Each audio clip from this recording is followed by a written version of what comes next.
Daawwattoota keenya nageenyi keenya lafa jirtanitti sinaa dhaqqabu jennaa oduu isinitti himna.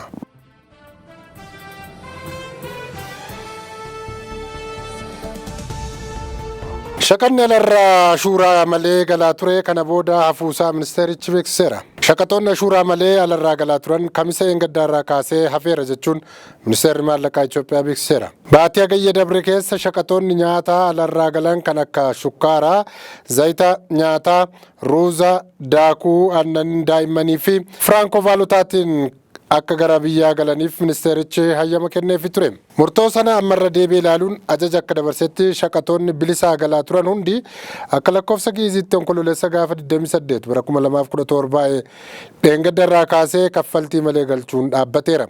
Sababni isaa immoo baankolee biyya kanaa keessaa sharafni maallaqaa alaa ga'an waan jiruufidha jedhame. Muummichi ministeeraa dhiyeenya kana hayyama firaanko vaalotaa sababa godhatanii warri qabeenya biyyaa gara dabarsan jiru jechuun caffee biyyaalessaa irratti dubbachuun isaanii kan yaadatamudha. Ajajni ministeerri maallaqaa dabarse kanaan wal haa qabatu haa dhiisuu hin beekamne. Oromiyaatti qonnaan bultootaa fi hojjettoonni mootummaa deeggarsa milishaaf qarshii akka buusan dirqisiifamaa jiraachuutu dhaga'ame. Addis istaandard qonnaan bulaa godina Arsii Lixaa akkasumas godinaalee adda addaa irraa odeeffannoo sassaabbadheera jechuun akka baasetti taanaan jalqaba bara 2024 irraa eegalee jiraattonni sagantaa nyaataa barattootaa uffata milishaa fi dhiyeessii nyaata milishaaf maallaqa dirqamaan akka gumaachan gaafatamaa jiru. Haa ta'u malee barbaachisummaa sagantaa nyaata barattootaa irratti kan amanan ta'us haga ammaa nyaanni tokkollee barattootaaf akka hin kennamne keessumaa kan godina Arsii Lixaa rakkoo hamaa keessa bu'uudhaan qonnaan bulaan yoo ajaja mootummaan gadi dabarse kana didan hidhaaf akka saaxilamanidha kan dhaga'ame. Hojjettoonni mootummaa Addis istaandard dubbise gama isaaniin deeggarsa namoomaa yookaan milishaaf akka ta'e osoo isaan hin beeksisin miindaa isaaniirraa kutaa jiraachuutu dhaga'ameera.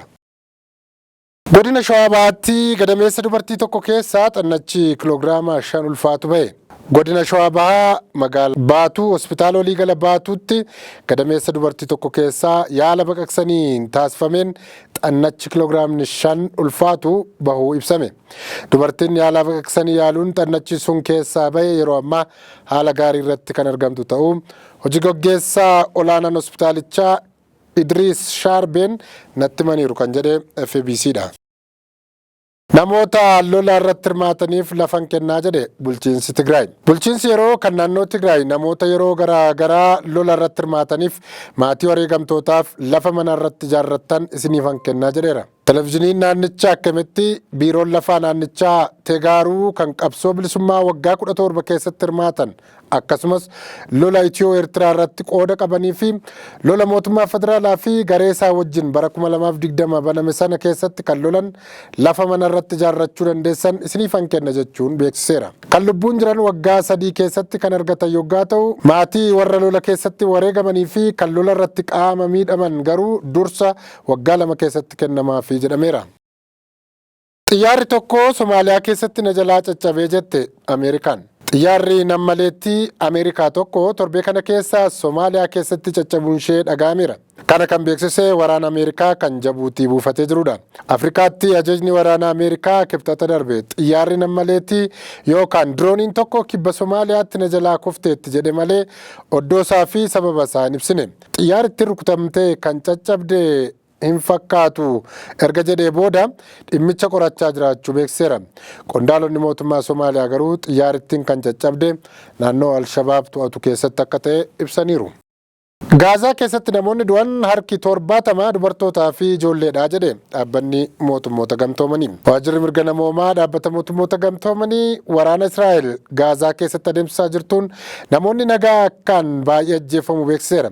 Baatii 6 keessatti lakkoofsi namoota du'anii kan mirkanaa'ee dhibbeentaan 70 ijoollee fi dubartoota ta'uu ibseera.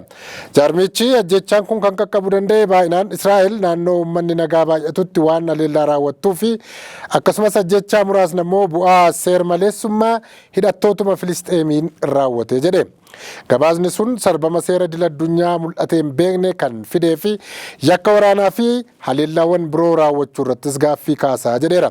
Dhaabbanni mootummoota gamtoomanii sadaasa bara 2023 aga bara 2024tti Gaazaa keessatti namoonni 8,119 ajjeefamaniiru jedhe. Namoota ajjeefaman keessaa 44 ijoollee yoo ta'an 26 immoo dubartoota ta'uu mirkaneesseera. Warra du'an keessaa daa'imman waggaa 5 haga 9 keessatti argamu. Kanneen keessaa 80 naannoo mana jireenyaa yookaan mana keessa jiranii kan ajjeefamanidha. Egaan kabajamtoota daawwattoota keenyaa oduu har'aaf jenne kanumaan goolabnaa turtii gaarii isiniin jenna.